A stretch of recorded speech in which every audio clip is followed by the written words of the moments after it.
Oh no, oh no, of course. With these 5 simple principles, you can easily checkmate the opponent's king with the bishop and knight. Important to remember is that you can only give a forced checkmate in the corner of your bishop, because you will give a checkmate with a bishop, not with a knight. That's why we need to get the king to either this corner or this corner. And the opponent's king, if they play it correctly, will try to go to the wrong corner for us. So how do we force the king to the right corner and then give a checkmate? Let's play bishop to g2, and the king has to go back. In this case, to the d4 square. We go forward, and as you can see, we already have created some sort of a wall where the black king cannot get past.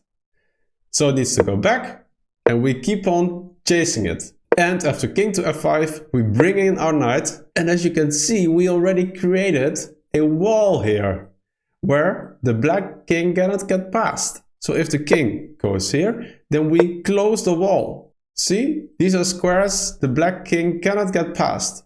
It doesn't want to go here, because that's our mating square. So it wants to go to the other side of the board. So that's why it goes here. We chase it with our king, and we chase it even further. See how we took away some more squares from the king? We extend our wall. It's like a Chinese wall almost.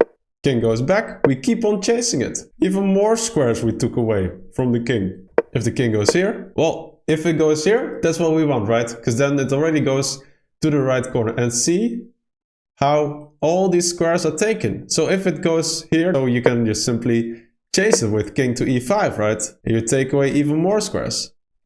So that would not be the best move. So here, after king f7, we keep on chasing it, pushing it backwards. If it goes here, we go even further. See? We keep on working on this wall. And now it either has to go here, here, here, or here. So it has to go to the side of the board. And when the king touches the side of the board, we bring in the knight and go zigzagging. Zigzag, zigzag. Yes, we bring in the knight. The king tries to escape. We chase it. And if it wants to go to the corner, we make the second move of the zigzag. And why the zigzag? Because the knight has to go here, here, and here. As you will see, with this move, we take away this square. The king has to go here. It goes there. We take away this square. See, we are driving it to this side of the board. That's what we need. King e8. We zigzag, right? We take away this square. If it goes to d8, we chase it with the king. If it tries to escape again, well, we zigzag again. So the knight went all the way like this.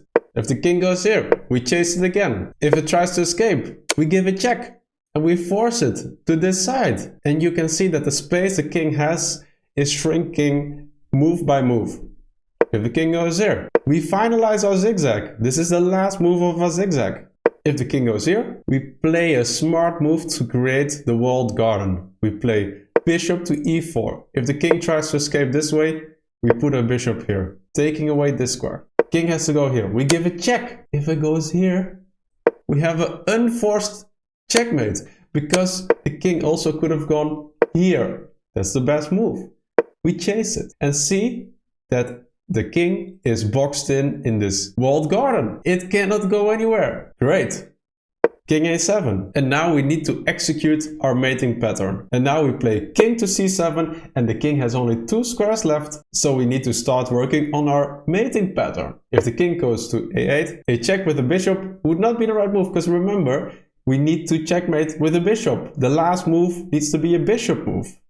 So here we play king to b6, and the king has to go to b8. Do you see a mate in 2? Yes. Check with the knight. It cannot go here. It has to go to this square, and then we have a checkmate with the key piece on the board. Checkmate on c6. Mr. X. Zigzag, zigzag, zigzag, zigzag.